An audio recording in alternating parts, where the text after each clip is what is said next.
Now and onwards, releasing the old, embracing the new. This is a Real Skills workshop. And I'm here with Kathy Bartuli from Thriving Now and the Intimacy Dojo. And I'm Rick from Thriving Now. And we're going to be engaging around the energy that allows a person to thrive. And throughout the long spiritual wisdom history of humanity, there is, for me, a thread that talks about being in the now and being in the now and being in the now. And Kathy and I both have been through enough trauma to know that we can be stuck in feeling experiences from our past as if they're going to happen again, even though they can't. The person could even not be on the planet anymore. And that part of what emotional freedom skill and tapping can do for us is help us take a trauma and make it so that we're in our body aware that uh, this happened to us and it's in the past. It becomes older, and that's a process. And we'll be touching on that a little bit here today. But one of the things that I'm really curious about, Kathy, is since you've really embodied that process, is there a point where you can recognize or we can recognize that something from the past that still has a story and a narrative around it is becoming old and that there's more space? Is there something that you notice in yourself and with clients? Yeah. I think of it as becoming stale. Like I'm kind of tired of my own story. One of the ways we know a trauma is not healed is our subconscious holds it in the present tense. Our cognitive brain hasn't really gotten in there. The amygdala and hippocampus are holding it as present tense time, and it's just kind of running as a GIF in our system. And the trauma still haunts us because our system thinks it hasn't ended. By definition of trauma, when we're in the feeling like we're going to die, afterwards we should be able to like burn it off and process it and like, oh, that was something that happened in the past. This is what was important to remember. This is not important. But when we have unresolved traumas, they're still stored in a way as active. It's almost like is blaring at you on that station all the time at some level. And as we heal it, it gets quieter and quieter. But one of the things I've noticed is when it's starting to get mostly healed or, it's like starting to get in the past, I get really bored with my own narrative. I'm like tired of talking about it. And I've done a lot of inner child work too with myself and other people. And I notice like as long as the inner child is still wanting to work on it, it's still really engaging, there's still a lot of juice in it. It's still unresolved. And when the kid's like, I want to go play, I don't want to do this anymore. It's like, oh, that's good sign. Great, go play. Like that's the hook that's keeping it stuck in the past and alive is let go. So if I start feeling like it's stale or I think of the word stale, like I'm not really interested. I'm kind of annoyed with myself for like still talking about it. And we do get habits, like we get neural pathways of talking about something or holding something a certain way. It's like, huh, is this really that important to me again now? Or is there something else I need to look at it around it if it's still sticking around?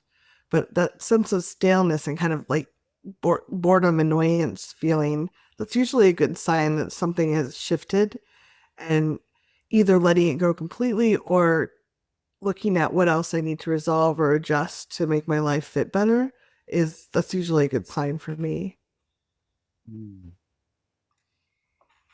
Yeah, I hear you. And there's a,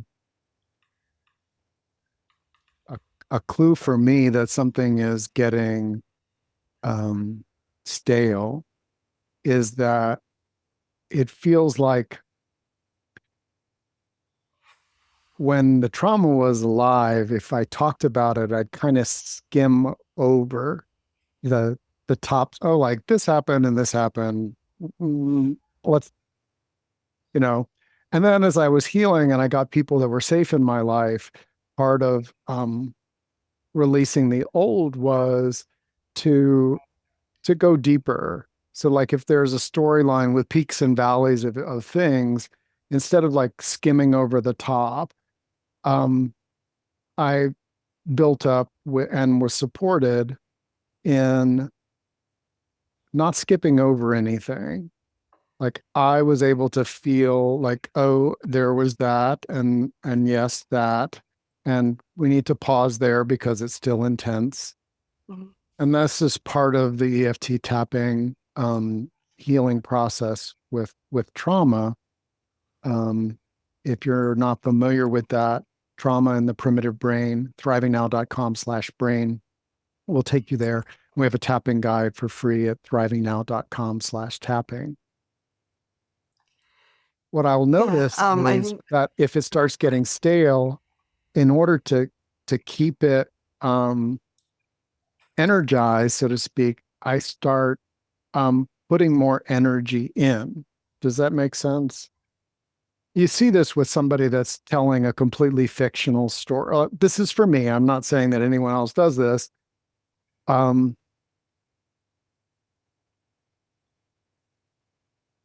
if I were to talk about um, if I were to talk about the abuse that I experienced as a teenage boy, um, if I wanted to really get my emotions going, it would it would take energy on my part to get into it. Whereas when it was unhealed, there was so much energy there that I actually had to cap the details. Here, I would have to accentuate them. Um, what does that tell me? It tells me that I'm kind of left with something that um, to put my life force into it, to put energy into it, is really to time travel backwards. Whereas trauma, um, to me, was like it's alive here now, even though it wasn't. Um, there can be a quality of like, I've processed this and processed this and processed this, and part of me takes me back there. I'll do that with a relationship where it really like I have to get upset about it, or I'll have to pick something and put my chi there and build up some energy around it, like anger or frustration or something. And that is different, palpably different for me than I'm going along and I'm having a new relationship and I'm moving onwards in my life, and wham, I'm kind of uh, a past trauma injects itself into my now. So I just, for those of us that have been doing a lot of work, if you're noticing, like Kathy said, that you're kind of bored with it, you can even tap with, like, I'm just bored of that. And for me, um, I will tap like, yeah, I could still get angry about it. And what I want to do now is, even though I could still get frustrated about it, it's in the past. It's old. It's not it's not alive and fresh for me now. And yet, if it is alive and fresh, there'll be something that comes up. I trust. Does this any of that make sense? yeah. Yeah, and I think it's hard to distinguish at first, but once you've gone through it a few times, it's pretty easy. I liked what you shared about skimming across the surface. When we're first looking at a trauma or something we haven't examined, we don't really sink into it and feel it. And I do think we have to feel the somatic experiences in order to really flush it out of our system. We can't just use our cognitive brain because it's stored in our cells. And so it's often important with tapping, we can do it much faster, but we can actually remember the experience, remember how afraid we were, remember our thoughts about it, remember the decisions we made about the world, and look at them and go, I don't know if I really actually want to. That was smart back then. It was a good decision, but is it really serving me now? So I think there's a sinking in, but then there's also our systems actually get addicted to the chemicals released when we experience a trauma. There's a surge of energy. There's like cortisol, adrenaline, all that. Our systems get used to having that surge, and there's something comfortable in the familiarity of it. It's not actually a comfortable experience. So as we're healing, it can be useful to say, oh, am I looking for the rush or am I looking for this? Does this memory still have issues for me? Other aspects. And our brains are very clever. I'll find that sometimes I'll cleared something, I think I'm all good, and then there's another facet to it, another aspect that I'll find later when I'm stronger, or my system thinks I'm ready to face it. There's nothing wrong with any of that. And we're not trying to say anyone's wrong for holding on too long. We're saying, can we notice when there's old patterns that are still coming up that we may not find valuable? Or more, it doesn't have to just be memory, it's pictures with people. So one of the things we were talking about before the call was like how it's not always that, oh, this person feels stale to me, I need to get rid of that relationship. It may be that, oh, I formed this relationship with this person 20 years ago when I didn't have the same skill set I have now. We've fallen into a certain pattern of complimenting each other and being really friendly, but not really going deeper. And I've changed in the last 20 years. I want something a little different. Is this person someone I want to like say, hey, I'd like to take the risk and re-examine our relationship and see if we can go deeper? Am I ready to shed that old relationship for something that's newer or more vital? And that doesn't mean I have to shed the person or all the things we did, but is there a way I can look at this differently that would fits me better now? So it's not just about memories; it's about activities and people and expectations we have of things.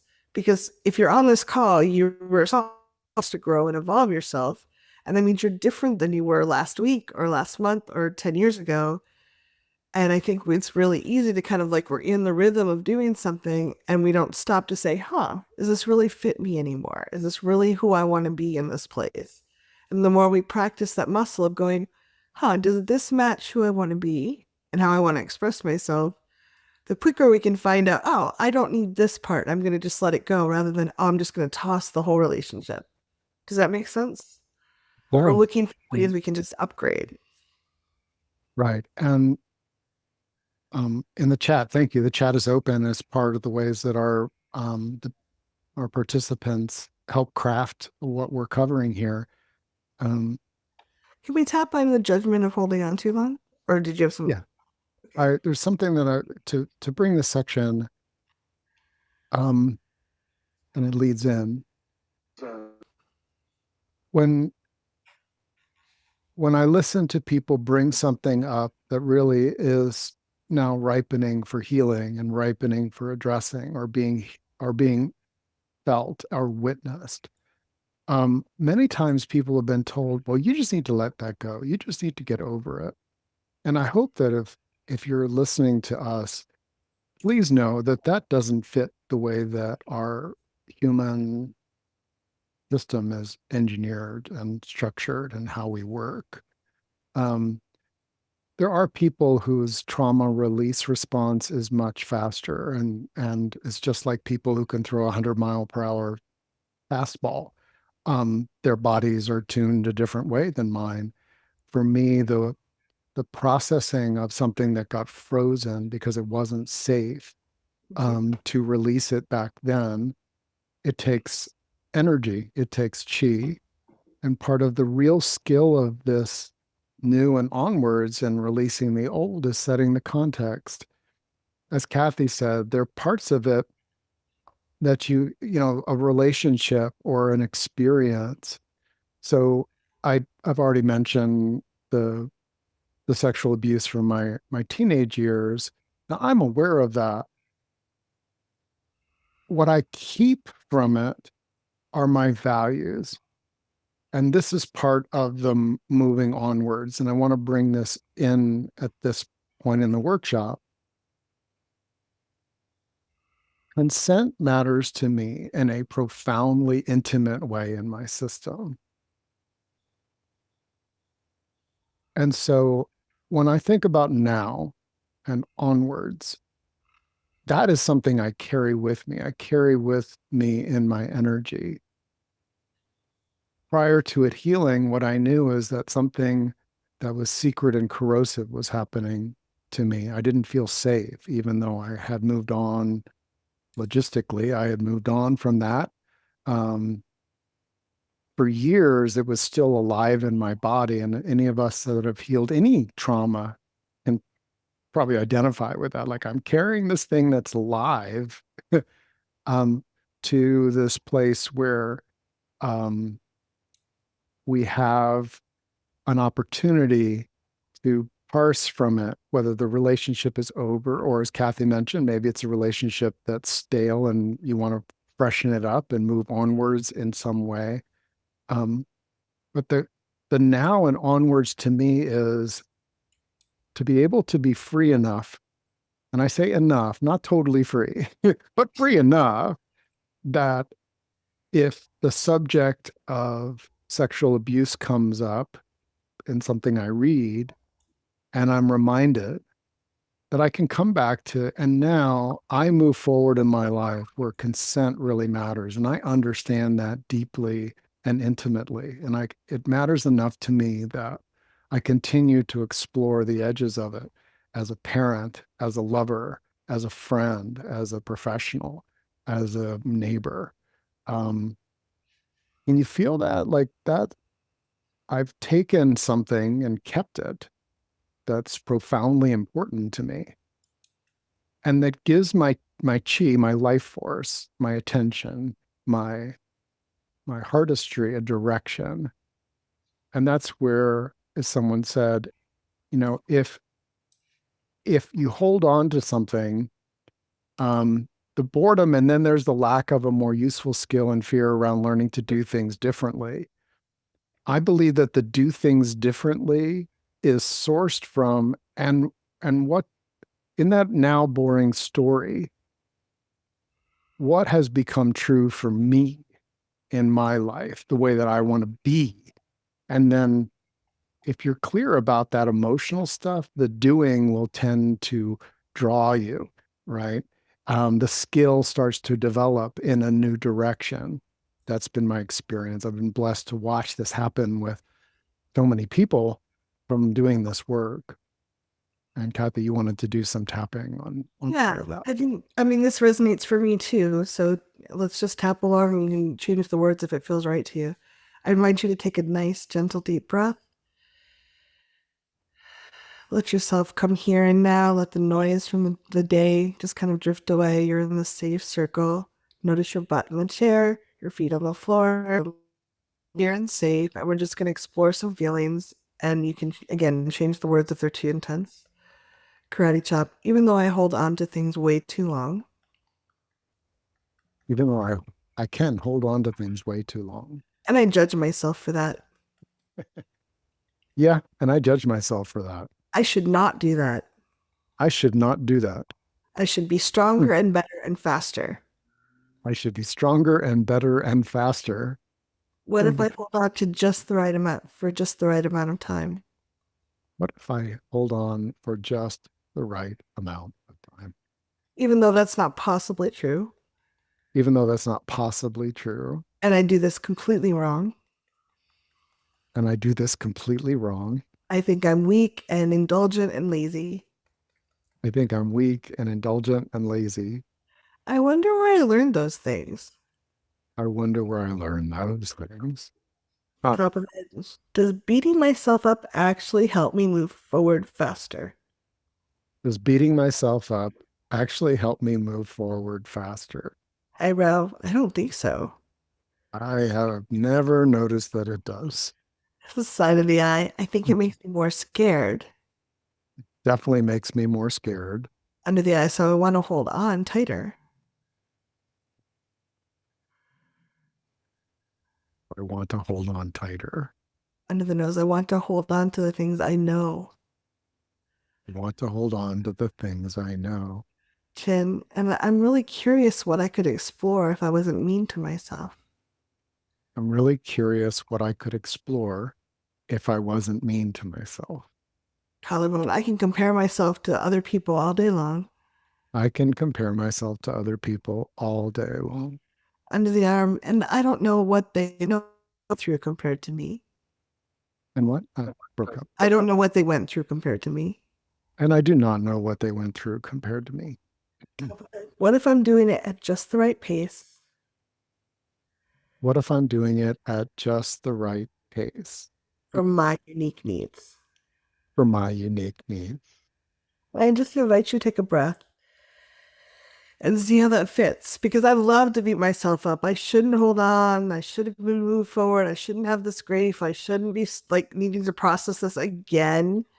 And the truth is, it's just this is part of the work. It's like what we're going through. It comes up again and again because if it needs to come up again and again, our system will hold on to it as long as there's something left to heal and as long as we don't feel safe enough to move forward. So, maybe we've healed a lot of it, but we're scared to step forward. But our system is holding on for great wisdom in there. And so instead of beating ourselves up, if we can give ourselves some compassion and some gentle steps forward to build up the courage and the skills, that's much more useful than and I'm pointing fingers back at me because I do this all the time. Should. Why are you not further along? Um, it doesn't actually help. So if I talked before about using the safe word aardvark to stop myself when I notice I'm doing that. So if I'm beating myself up, I try to aardvark. What is actually more useful in this moment? Is there something that I need to move forward? Oh, I'm feeling scared. Can I ask a friend to give me support? If I go beneath the noise of the judgment, there's a lot of good, juicy information there. But if I'm just focusing on the judgment, I'm never going to notice what my system needs, how I could actually help myself move forward. Does that make sense? It does. And I'd like to reiterate one more time that the wisdom for surviving is different than the wisdom for thriving. The wisdom for thriving obviously has to include the wisdom for surviving, um, because we want to survive, we want to be here, and yet there's a vast wisdom around thriving, and I think those of us that are doing this work are helping to write it and freshen it and help all of us feel for like, what does it mean to heal trauma when we have the space to do so? Uh, the support, the resources, whatever it is. Because I assure you, I my healing from my past trauma that was killing me, literally, it was eating me up to the point where I had a medical condition that they called incurable. Um,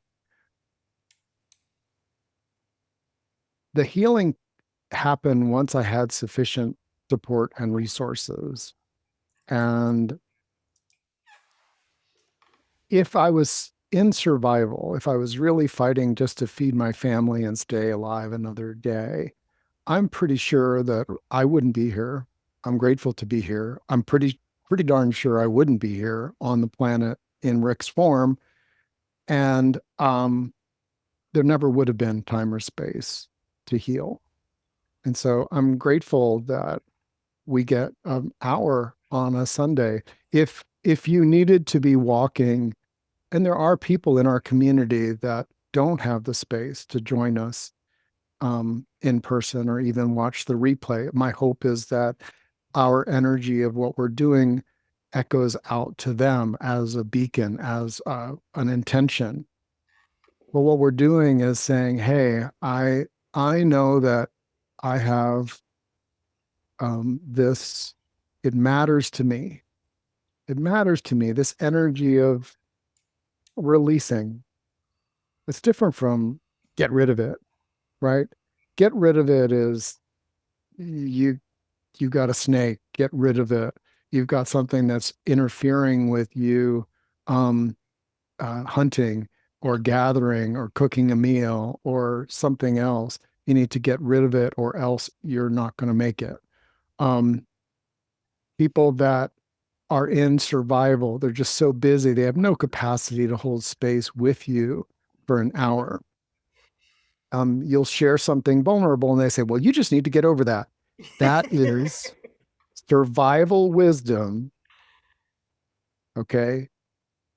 And I feel it in the arc of my ancestry that there were times where that wisdom was absolutely true. Like, hey, you're you're you're someone dear to you is dead, and you let it go and move on, Yeah. you We go, spent 3 days talking, being sympathetic. Come on, what's going that's on? it. That's it. Let it go. Yeah. Don't bring it up again.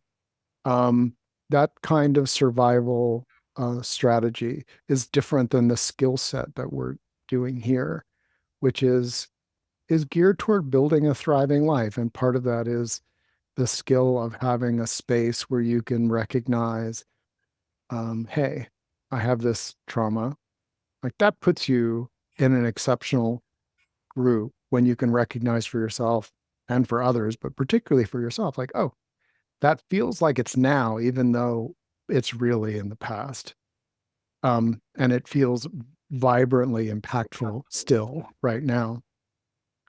Um, and there's this, um, if we've tapped on it, if we've written it out, if we've read it aloud and tapped on it, if we've found a song that speaks to it, if at some point it no longer feels like that, we feel a repulsion to it or a lot of energy, that is an opportunity to build for your onwards. That to me is the skill that I'm sharing and I'm practicing is okay, what do I do now that I have this? It feels like the past. It feels like maybe there's regret or I would never ever want to behave that way again. There could be uh, a feeling like that was so utterly unfair and I really wish it was different.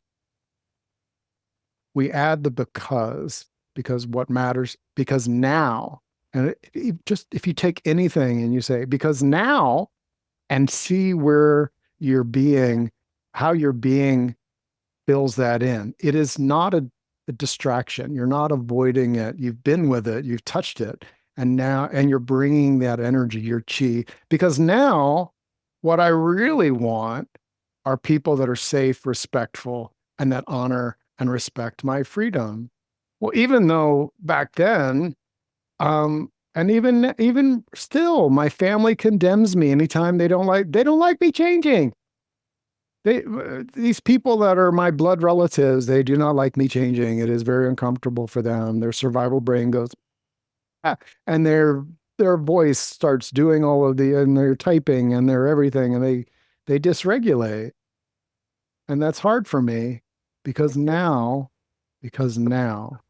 and take a moment, like what if that's part of your family dynamic?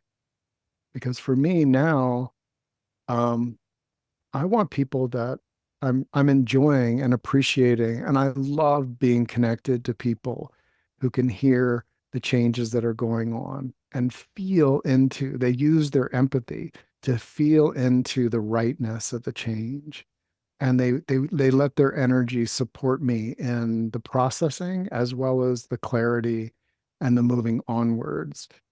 Ah, There's a couple points I want to just share about that. For me, as long as I still have regret or intense feelings about something, it's probably not healed for me completely. When and that may take time. There's different shifts we make, and then may have to marinate for a while. But I genuinely consider something completely healed when I don't feel regret anymore. I can feel compassion for all the people involved. And that may take like a decade around something. Like it may be I process a lot of the trauma, it's no longer such a big deal, but I'm still like have some angst about it. And maybe it needs to marinate and then I bring it up again. But for me, the true calm feeling of looking at and going, huh, I learned some things from that. I could wish it didn't happen, but I understand, like, I can see the picture of what happened and go, huh, I did the best I could. Maybe it wasn't as good as I would definitely like it to be, but there's kind of a calmness about it and an ability to look at it rationally from many different perspectives. And again, it can take some time to get there. And I'd love to do some tapping on other people's judgments around this. Is that okay if I go ahead and do that? All right. So I'm going to hit both sides because I think they go together. I think we get them both. So I invite you again, take a nice, gentle, deep breath if that feels good to your body. Realize that we breathe deeply and slowly. That signals our survival brain that we're safe. If a bear was chasing you, you would not take a nice, slow, deep breath, especially through your nose. So if you can take that nice gentle breath, it's giving biofeedback to their system that it's okay to calm down and pay attention to what we're doing at a deeper level. Makes sense to everyone? And noticing your body can help too. Like you notice your butt in the seat in the chair, the feet on the floor. It's bringing present in your body. You're not so hyper alert. You're like actually relaxing. It lets what we're doing sink in deeper. Karate chop. Even though a bunch of those people don't think I should change, Even though a bunch of those people don't think I should change, and they judge me for trying to change, and they judge me for trying to change. they actually say I'm harming them by trying to change.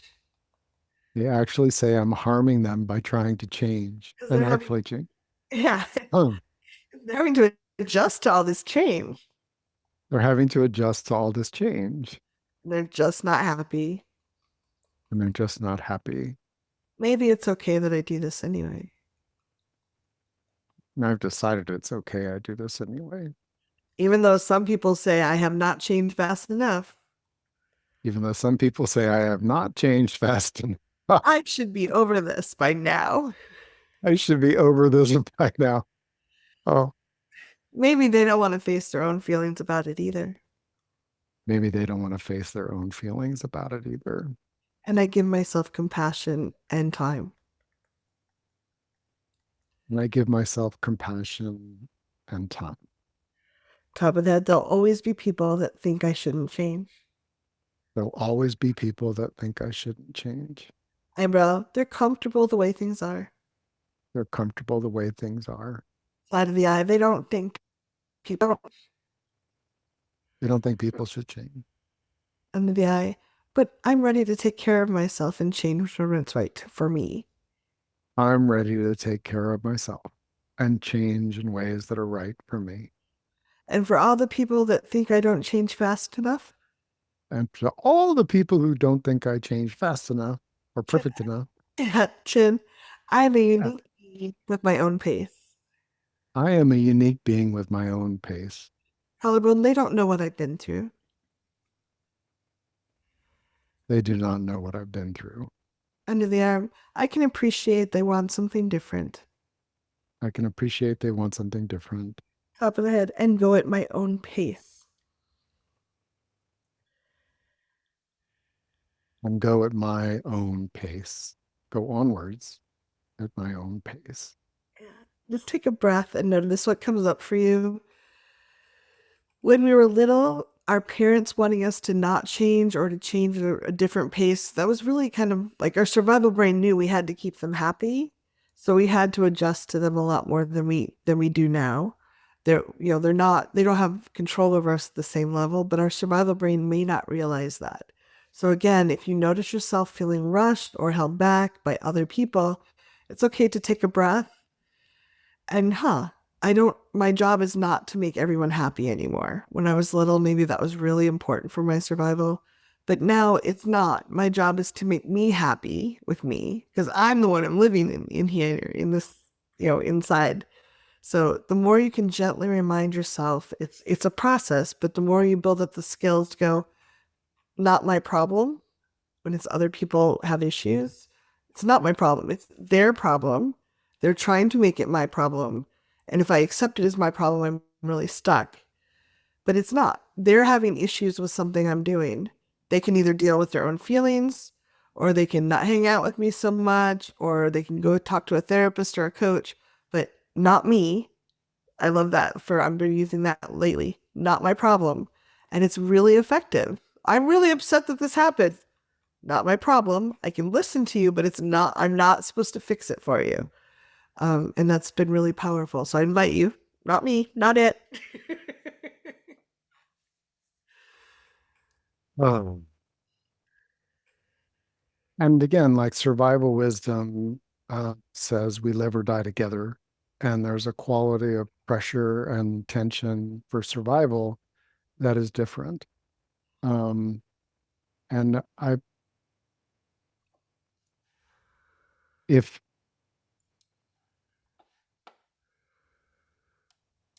so, one of the things that brings up to me is that there's the releasing of the old a part of me, because I'm really competent and capable of solving problems, you're an engineer, is my my now is I choose to be sensitive to whether it actually is my problem or not. And if it's not not my problem.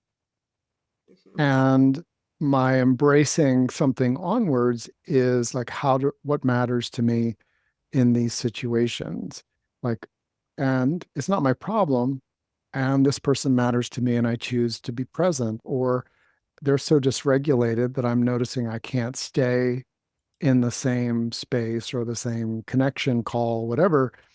And so what matters to me is to regulate myself so that I'm offering co-regulation into the relationship, into the we space.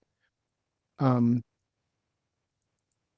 that's a bit of the skill set is, oh, I have this old pattern and we're pattern oriented machines, right?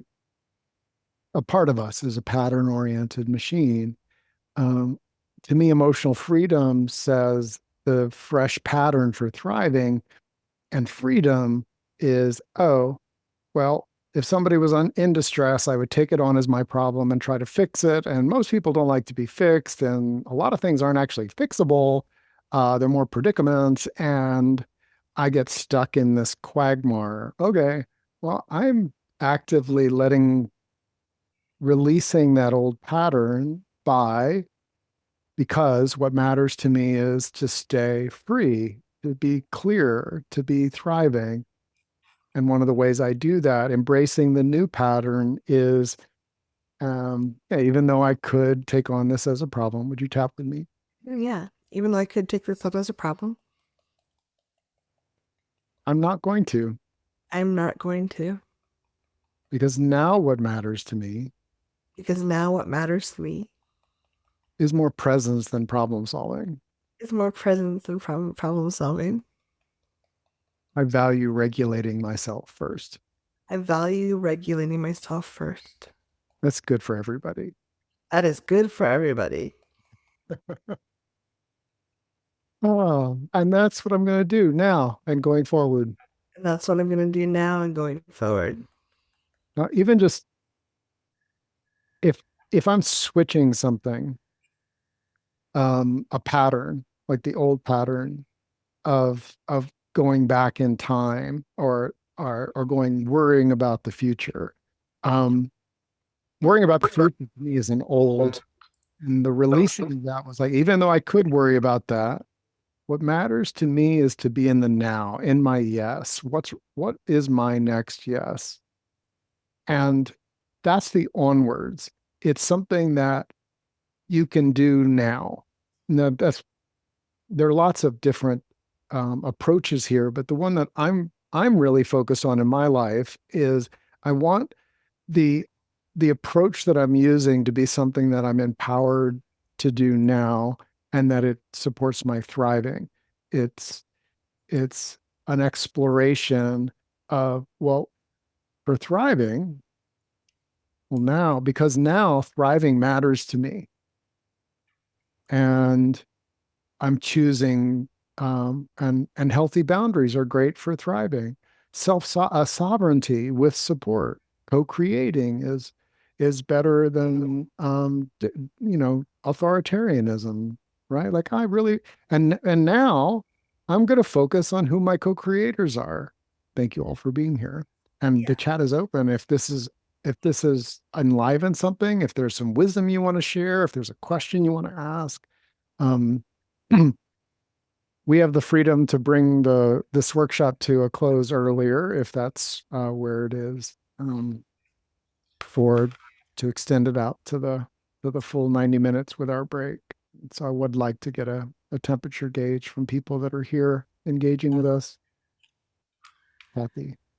Yeah. One of the things I invite you when one of the issues that can come up when we're feeling like something is stale or old, it's really easy for our brains are always trying to conserve energy.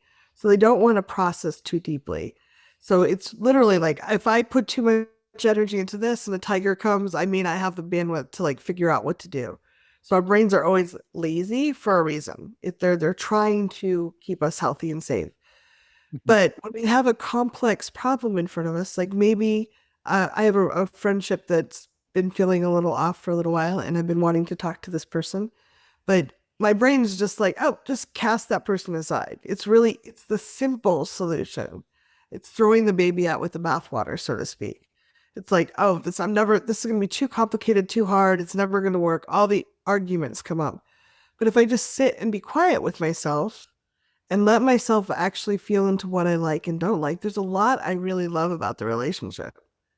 There's just some things that are just a little stale, and my brain doesn't want to parse into that and is worried about the risk of saying to this person, hey, I really enjoy you, and these things are not working for me anymore. So when I was first thinking about this topic, I was thinking of a shedding and skin, where we just get rid of stuff. But then I realized there's parts that I want to shed and parts I don't. So maybe I want to shed my shoulder blades, but not the rest of my body or whatever like that. If that analogy works for you. And to do that, I have to be quiet, and I have to be willing to be with the complexity of it and just sit with myself. I love meditation for this reason. I don't do it the way necessarily everybody else does, but like I love to just be quiet and be with myself and give myself time to look at it without other interruptions. And often it's something small that if we can just talk to that person, we're actually building the muscles we want to build anyway, of like learning how to talk to people about difficult things and being honest and authentic.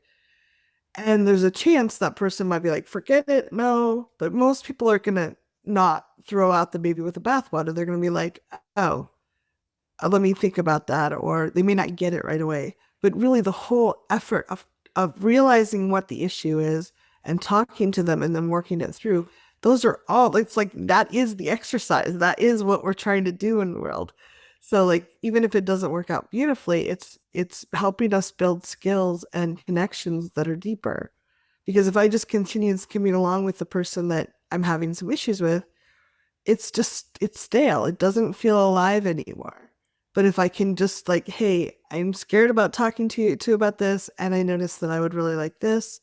Are you interested? And being with my discomfort of like, that person might say, forget it, we're done, or, judge me for things. Like, I can feel that fear and realize that it's not really about me if that person judges me. It's that person's own issues. It's like they may not want to do the work. They may not be in a place where they can do that work.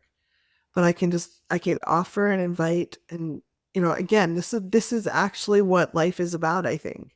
So I think a lot of times I think, oh, I have to rush through this part so I can get to life. But this is actually life. Hey, I'm noticing this thing. Can I talk to you about it? Can we try to work it through? Is what life is about. And it can form such a deeper connection when we actually risk connection with ourselves and with the other person. So I just invite you to, if you notice like you're struggling with something, let yourself just get quiet if you can. You can do that with a coach or by yourself or with a friend. Used to always do it with my cats. I would curl up with them and just kind of be with them and let myself feel supported and go deeper. But the more we can process that, we are building up muscles. It gets easier over time, and it's never simple. It's never like just, oh, I got it. I don't think, because we're always risking something that's important to ourselves.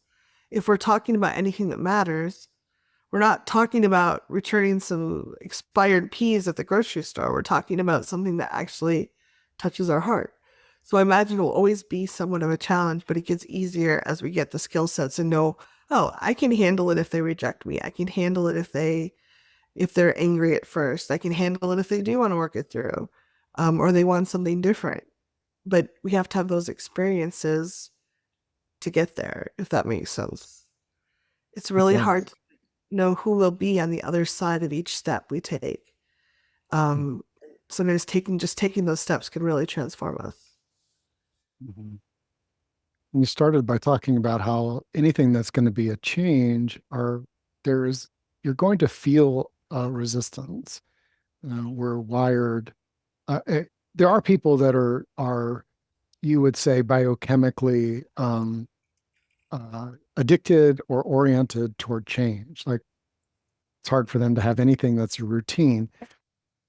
But for those of us that aren't that way, if I'm going to make a change now, and onwards, there's going to be a quality of, we call it resistance. It just doesn't, oh, goody. And all of our chi moves in that direction. Um, and this to me, inside of my system, each now where I want to move in that direction that's challenging, there's a quality of what the concept is called activation energy.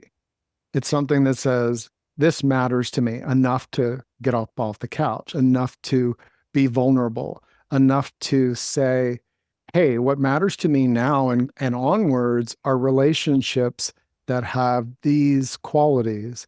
And we have some of these, but I'd like to know whether you're interested in bringing these, because that's where I'm going. That's the things that I'm going to be doing. Vulnerability, being willing and to call the question when there's a question between two people. Um, these this activation energy in the now for me feels like, and it feels like what I just did. This person matters to me because they embody certain qualities, or there's a depth to the time we've spent together. We have a lot of precious life we've spent together in various ways, and I'm wanting this now. I'm exploring this now by putting more of the energy in the why this matters now. You're able to activate. If you're in the future, oh, I don't know how they're going to react. Well, yeah, you don't. You might have clues. You may be 99% certain that they're going to say no. Um, but the now says, this matters to me enough to rise into the challenge. And I'll tap for something like this, Kathy, if you tap with me. This matters to me. This matters to me. I'm asking for the energy to rise into this challenge I'm asking for the energy to rise into this challenge because deep, meaningful relationships matter to me, because deep, meaningful relationships matter to me. and consent. And consent. I don't know if they want to meet me there. I don't meet me there. Uh, do they want to get more emotionally naked or not? They want to get more emotionally naked or not. Uh, these are this is a challenge, and I'm rising into it. This is a challenge and I'm rising into it. I don't want to pressure myself. I don't want to pressure myself. I want to rise into it because that matters. I want to rise into it because it matters. So I've adopted rising into a challenge as being a rewarding thing to do. I even say that. I love having the energy to rise into a challenge. It's so rewarding. Tap, tap, tap. Why would I say, like, to me, that's an affirmation that um, feels meaningful, even if not fully embodied. Like, even if I embody it at a 3, I'll still get a tingle. Like, oh, actually, yeah, I'm putting my attention to rise into the challenges of a thriving life, because a thriving life has challenges. That does not make it bad. If we're building anything that matters, any we space, any life inside of a skinosphere, if we're doing that, there are going to be challenges, even if overall we can say, I am thriving. Um, so I'd love to reply to a couple of chats in there. How do you want to? please, Okay. So someone said, would it be useful to check in with myself about particular problems, traumas, and see how I feel now?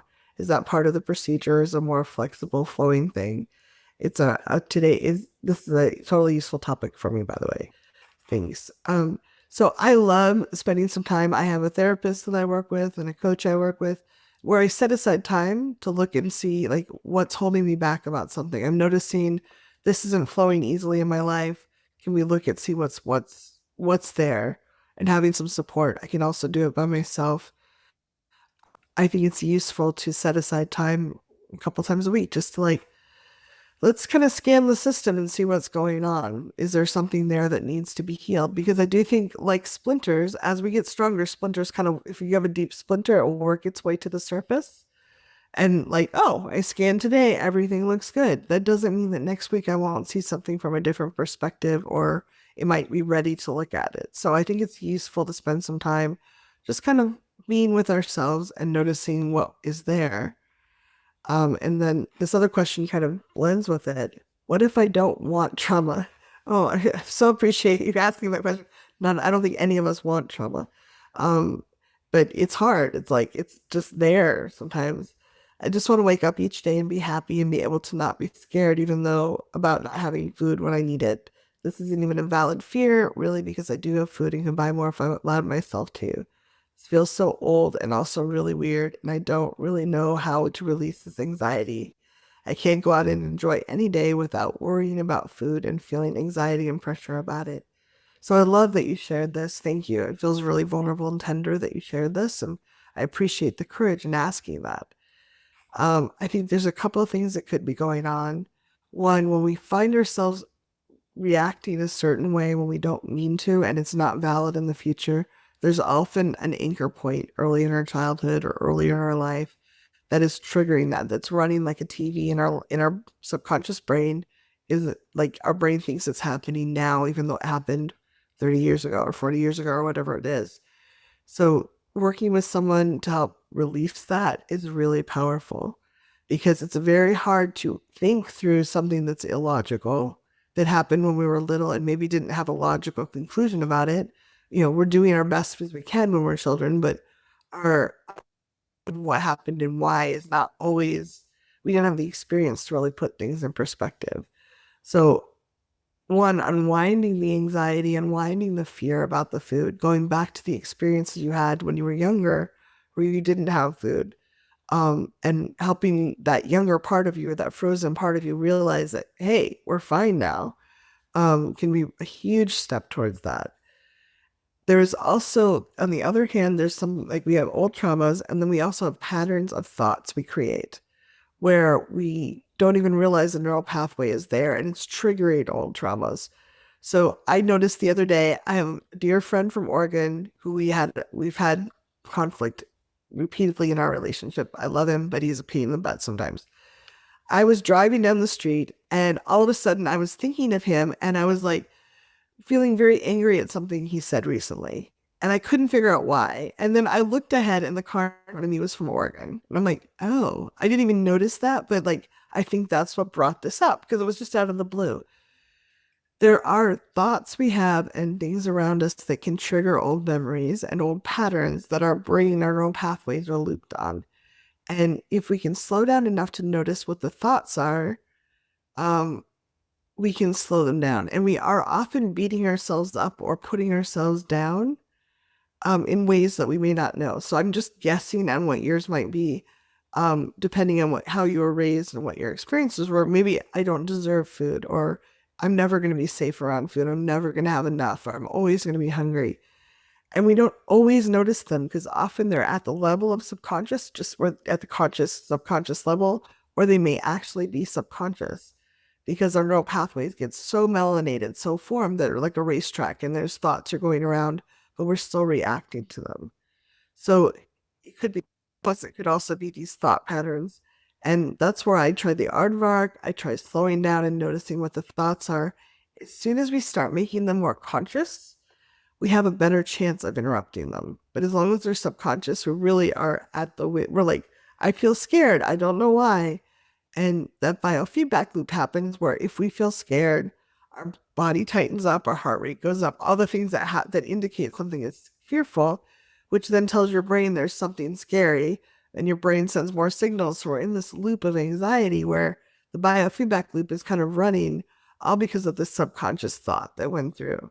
So the more you can work on it, just tapping on the anxiety, helping yourself calm down and step out of it, and then working on some old traumas, I think that will over time really help with this. And unfortunately, there's not a like just turn it off way that I've ever found. Do you have thoughts about that, Rick? The other part of that skill for me is what are you embracing as your new? Um, so I'm not, I, maybe you have if you have this experience, what is the experience that you want to have that isn't just magically, I'm going to not worry about food anymore because we're human beings. My primitive brain is very aware of food. And so, an embrace the new, just to offer some possibilities, is I really care about my nourishment and I have good and sufficient resource to nourish myself with calories and food that works for me. And in fact, I always carry some with me before I leave the house. I make sure that I have a couple of different choices and I take them with me where I go. Um, and if I need one of them, I'm sure to replenish it. And I even have some money in my wallet that is my food money. If for some reason my being says, go here and get food there or do something like that. Because I value my animal nature, which is I need nourishment when I do. And my body tends to be on the anxious side. And so I'm moving more of my energy now to calming and confidencing myself. Hey, we have good and sufficient resources for days. We have good and sufficient resources in my pocket to make it a couple of hours. I squish my belly, there's this place, and I was like, I, I'm probably not going to starve to death for a couple of days. Um, you know, and, um, and I say that because if we, if we have a program that runs by default, this new and onward says, now and onward says, and right now, I'm honoring that food matters to me as an animal, and it clearly is important to my nervous system and my chemical system, my biochemistry. And so I have decided that going onwards, I'm going to this. And you're giving it, oh, even though I feel this anxiety and pressure around food, now I remind myself that, yeah, nourishment is important and I'm going to bring sufficient resources with me wherever I go. Um, Yeah, I love that. that's that is it. And for each of us, we may land on a different posture, but if we're if we haven't done that part of the process, this is what tapping. When I came into tapping, I feel like one of the things that I put energy into, it was rising with me and Carol Look and Patricia Carrington, was it's fine to go to the neutral spot and I accept myself, or I deeply and completely accept myself. Even though I have this food and anxiety and pressure around it, I deeply and completely accept myself.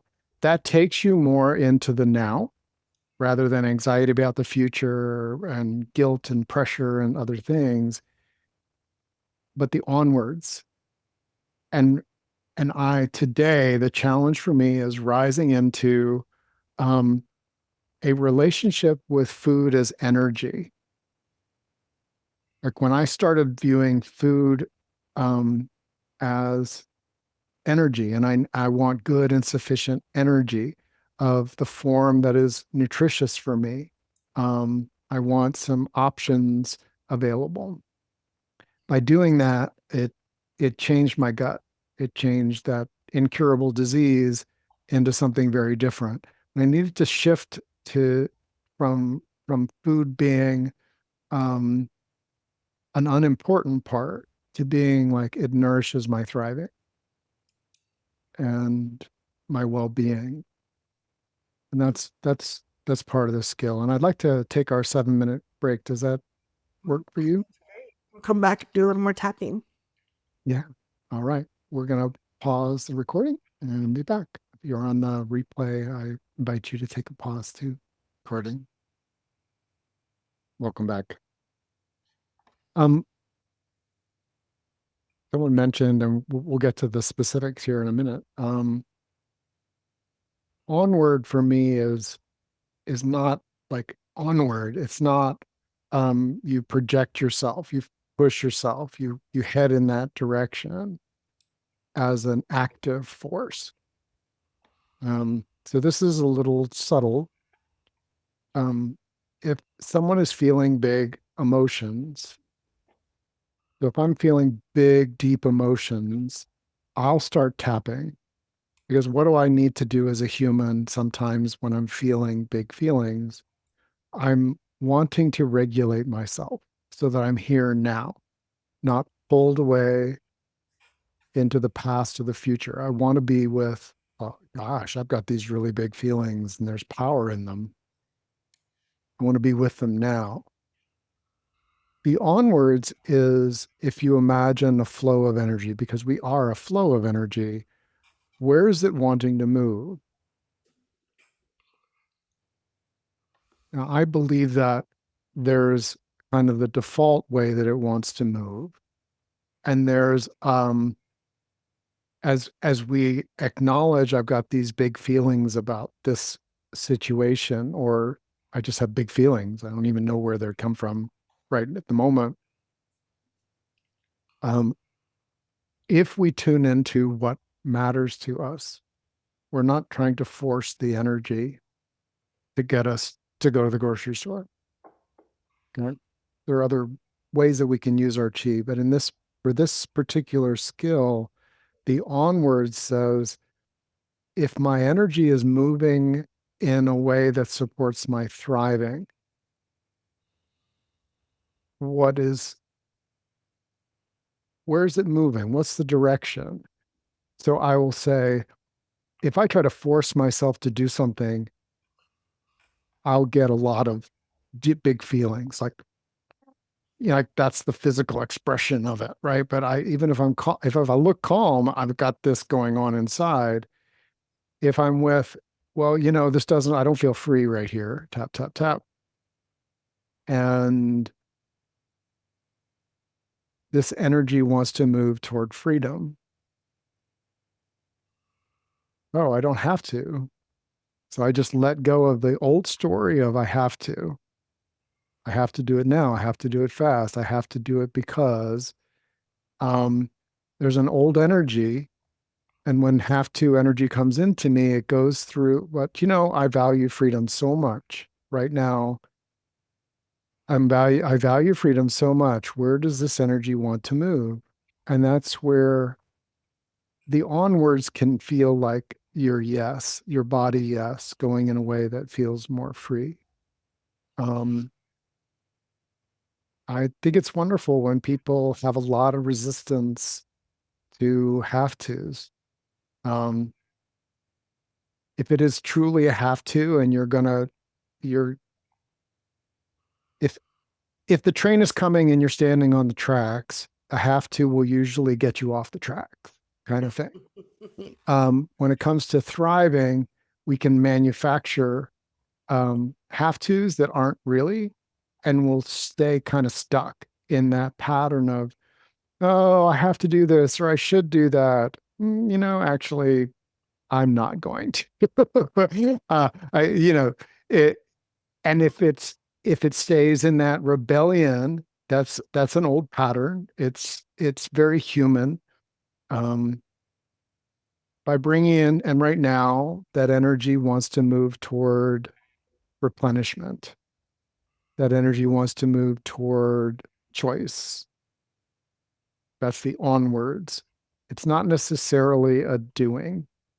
It is a perception and an awareness that as energy flows in you and to you and through you, the onwards now, I'm noticing the energy is moving onwards toward more choice, toward more replenishment, toward more authenticity, I think, ease. yeah, I love that. And I do think we get really caught up in the have to, need to, scared feeling. I like to try to turn it around. So, like, if I'm feeling anxious, instead of using that energy to try to force myself through it to the other side, if I can slow down and be with that feeling for a minute, feeling I just want to be felt and not acknowledged. And so, if we can just, okay, I'm feeling anxious. What does that feel like in my body? What are the thoughts I have in my head? What are my emotions that are coming up? If I can just be with them and breathe with them, oh, I'm feeling tingly through my body. My fingers feel numb. I'm breathing a little faster. My thoughts are there's something dangerous is going to happen. I have to go, but I can't go. I feel trapped or whatever it is. Just some gentle tapping on the points as you're actually feeling the feelings can help it, not trying to make them go away. I think that's our natural reaction is I want to make these feelings go away. I'm either going to push them down into my body. I'm going to shove them aside. I'm going to distract myself. And instead, like, can I give them some space? Can I just be with them? And it takes some courage to do it. It does not feel good to feel with those feelings. But when we give them some space to be felt, often it's much easier to move to the other side. Again, the odd thing is we want to move to the other side, but to be with them without trying to change them is a skill. It's an odd skill, but when we can do that, I'm sometimes surprised at how quickly even really intense feelings can move to the other side. Like, oh, I really feel like I have to do this for work. I'm putting all this pressure. I feel trapped. I'm terrified of doing this. It feels awful. I feel it in I feel it in my heart. I feel it in my toes are tingling. My breath is too fast. And actually, I'm really safe right now. And I'm not going to get fired if I don't do this one thing. I could tell them I got busy. I could tell them I wasn't feeling well. I'm not feeling well, so that's totally the truth. And just being with it, it's sometimes I come out the other side, I'm like, oh my God, I feel stronger. I feel like a pocket of toxic energy was processed and moved through, and it's not part of me anymore. It doesn't mean I'll never get anxious. I'll have the skill set. Even if we do something once, we start building the muscles for doing it better in the future. When I first was working with Rick doing tapping, I was working on old traumas. I would finish the session and I would be exhausted. I would sometimes have to take the afternoon off from work or the next day off from work. It was so intense. And then it got so, I would be a couple hours tired. And then it would be like, oh, here's 10 minutes where I feel like I need to rest, but I'm okay. Like my system got stronger at it, at clearing things out. And it just got easier and easier for me to move a lot of energy. So I invite you, like, if you're feeling these feelings that you don't want to feel, just like, if you can, oh, wait, I'm going to just actually be with them and not try to make them move. I'm actually going to try to keep them here, but they won't. It's the opposite. When we're trying to push them away, we're kind of trapped with them, but we kind of like embrace them and just breathe with them and maybe do a little tapping. It's surprising how quickly they dissipate. So if that's something that you want for yourself, I don't know that anyone never feels fear like we're talking about. I would love to feel my life where I can just go to the grocery store or whatever and not be afraid. I don't know if anyone ever doesn't feel afraid. Some people may not show it. They're used to being very extroverted and looking like they have it together. I think all humans feel afraid at some time, unless they have some kind of wiring that's weird in their head. So it's just natural for us to feel afraid sometimes. But pausing and being with the fear of the fear, being with the feelings around the fear, it moves it quicker than if we're trying to fight it and pretend we're not afraid. As soon as I pretend, my system knows I'm lying and it thinks I'm lying about something that must be dangerous. Otherwise, why am I lying about it? And it's just this loop. As soon as I admit something, it's like, oh, maybe that's not so scary. Maybe I can handle it. So if that's useful, I invite you to give it a tap. You don't have to do it for hours. Just like, I'm going to be with this for 5 seconds. I'm going to breathe with it for 5 seconds. I'm going to stop. And then maybe I'll breathe with it for 5 seconds more. And then maybe 30 seconds or whatever it is that it needs. But it's surprising how fast embracing an emotion can help it leave, the opposite of what most people would think. Someone shared, I think, a great example for this skill for me. I can relate to wanting to wake up each day and be happy and be able not to be scared at the prospect of what's going to happen today. I envy people who wake up and think, "Yay, another day! How exciting!" Um, I only know one person that actually wakes up. My boy, he he wakes up with a kind of eagerness for the day that doesn't apply to me. Definitely doesn't apply to my partner. Doesn't apply to Adira either. Just kind of like half asleep and like stumbling along. And I come in to get Adira, and she often just puts her head under the pillow and yells something at me to go away. And she's 3.5, right? So like, you know, um, so I'm I can really relate to envying people who seem more eager, right? Like they're naturally eager. They naturally seem to be like, woohoo, like we're having a party. Oh my gosh, I love it. And uh, so for me now, if I take that through this process, what it looked like for me was the tapping on, even though I wish I was different, I'm not. Um, Even though there's a part of me that is needing something else, and I'm not exactly sure what it is. What I value now for myself is acceptance and finding what would help me thrive. Even though envying them is not helping me thrive, and I see myself as being less than, that's a sucky feeling. I I'm rising to the challenge of finding what works for me. And that's the onwards. It's a challenge of rising into something that will work for your thriving. We know in emotional freedom work that acceptance is one of those things. If I'm in envy, and I can definitely get there, um, houses still do that for me at times. Um,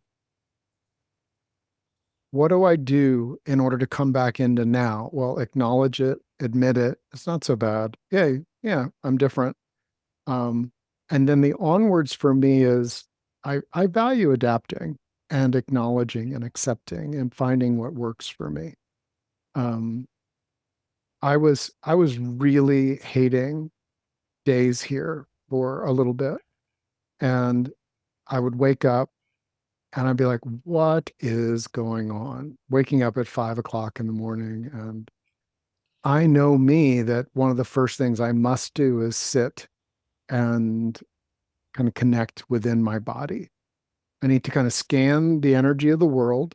Like this is an essential for me. I'm empathic pretty broadly.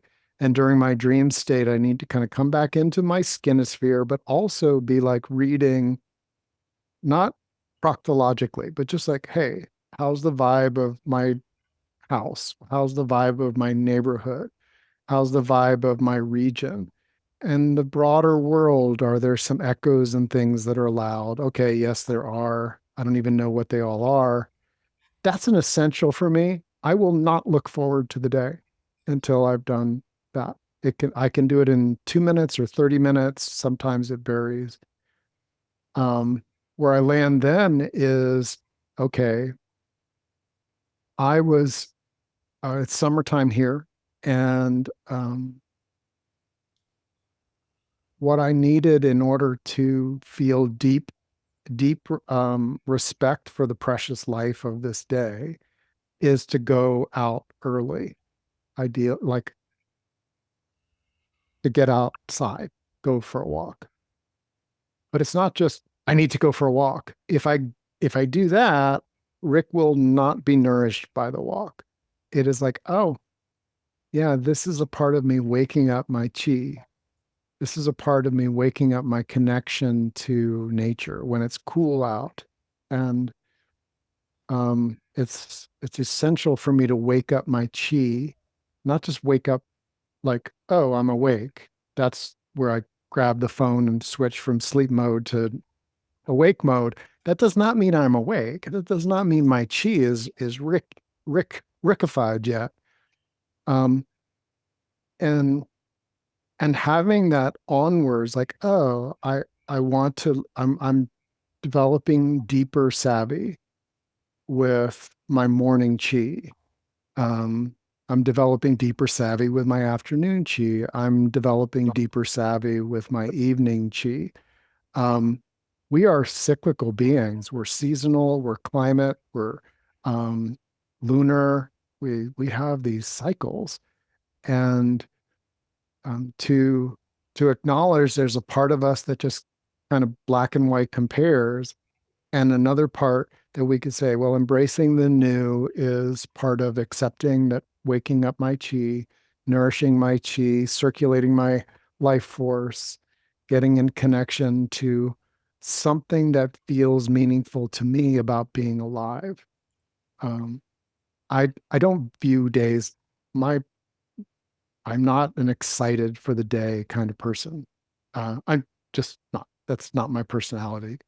Um, I am a, this is a precious day. I'm grateful. It's a good look for me if I can put that on. This is a precious day in my life. And I don't know what it's going to bring, but I'm activating my life force to be able to meet it and find it rewarding to meet today's challenges. There's someone sent me a DM that we don't have time to go into depth on it, but I'd love to lead a tapping because I think it's useful for the direct message and also for people here. Karate chop. Even though I have a lot of shoulds about how I should feel and behave, Even though I have a lot of shoulds about how I should feel and behave, I think I shouldn't have some of these emotions. I think I shouldn't have some of these emotions. They don't show them on TV. They don't show them on TV unless they're being ridiculed. Yeah. I feel like And I should be different. I feel like I should be different. And that puts a lot of pressure on me. It puts immense pressure on me And then keeps me stuck. and then keeps me stuck. Top of that, I don't like the feelings I'm feeling. I don't like the feelings I'm feeling. I shouldn't feel these feelings. I shouldn't feel these feelings, should I? Side of the eye, they scare me because they're so intense. They scare me because they're so intense. Under the eye, so I push them away. Or push them away. Under the nose, sometimes I lash out, Sometimes I lash out chin at myself and at others. at myself and others Collarbone, because I shouldn't be having these feelings. because I shouldn't be having these feelings. Under the arm, when I should on myself. When I should on myself. Top of the head, I'm just layering judgment on top of a negative feeling. I'm just laying more judgment on top of a negative feeling. Under it's so intense. No wonder it's so intense. Side of the eye, some of these feelings belong to things that happened in the past. And these feelings belong to things that happened in the past. Under the eye, they're cry outs for help and healing. They're cry outs for help and healing. Under the nose, and sometimes I'm really just overwhelmed in the present. And sometimes it's just overwhelmed in the present. Chin, maybe I need a safe word with myself and my loved ones. Maybe I need a safe word with myself and my loved ones. Collarbone, I'm feeling really overwhelmed. Give me 5 minutes or I might blow up. I'm feeling really overwhelmed. Give me 5 minutes or I might blow up. Under the arm, and I'm human. and I still love you. And I still love you. Top of the head, I'm open to finding new compassion for all the things I feel. I'm open to finding new compassion for all the things I feel And better ways to handle them. and better ways to handle them. Just take a nice deep breath. None of this is simple. It's not easy even, but I think the more compassion we have for ourselves, it doesn't mean we get to lash out at people around us all the time, but oh, I'm feeling really overwhelmed. I'm feeling trapped. I'm also blaming myself. It's all this pressured bomb. I'm blowing up. I think once we start seeing that there's room for healing and then just, doing whatever, breathing, tapping, telling people around us, hey, I'm having a rough day. I might be snappy. So if I feel snappy, I'm going to say snapping turtle. And that means just leave me alone for a few minutes if you can. And I'm just going to go be snapping turtle by myself for 3 or 5 minutes. And then I'll come back and we can talk about it. Like there's none of this again is simple, but it's worth working on different ways we can kind of mitigate some of the pain we're feeling and the ways we're because all of us can hurt someone around us when we're feeling like a snapping turtle. It's just, I feel like I shouldn't be anxious. I feel anxious. I feel like I shouldn't be overwhelmed. I feel overwhelmed. Blah. Like humans do this, but we can learn to be more gentle so we're not adding more pressure on top of what we're feeling, more judgment. And we can also tell people around us, like, I'm having a snapping turtle moment, and I'm just gonna go take a walk in the porch. I'm gonna sit on the porch for a couple minutes and breathe and tap, and it's probably better for you to stay away from the snapping turtle. That might give someone a giggle and a way to like understand that it's not necessarily about them, and also a way not to dump it on them, because then I feel more guilty and then I beat myself up even more, which is a cycle. So hopefully that helps a little bit. I just want to thank you all for being here today too. Like this is it's a complex subject. It's not like, oh, we're just going to solve everything in 30 minutes and go on. But the more we understand these thoughts and these processes and possible solutions and try them on, kind of flex the muscle, like, oh, I tried that. That didn't work in that situation, but I bet if I modify it a little bit or I get some support or whatever, we start having exit strategies, ways we know we can work through these things and figure out what we want to keep, what we want to let go, what we want to modify.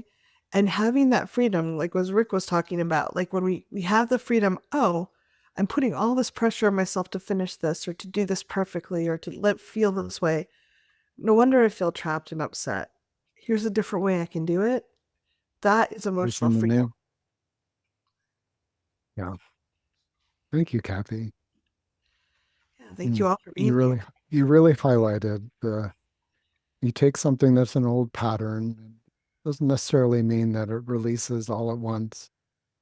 But you say, now what matters to me is to look at it, or at least try to look at it with compassion for myself and others, and adapt in ways that are true for me, and to explore that as I move onwards. And uh, so much rises from that for all of us when we do that. Our sense of humor, our sense of vulnerability feels empowered. Um, yeah. Yeah. So we continue onwards.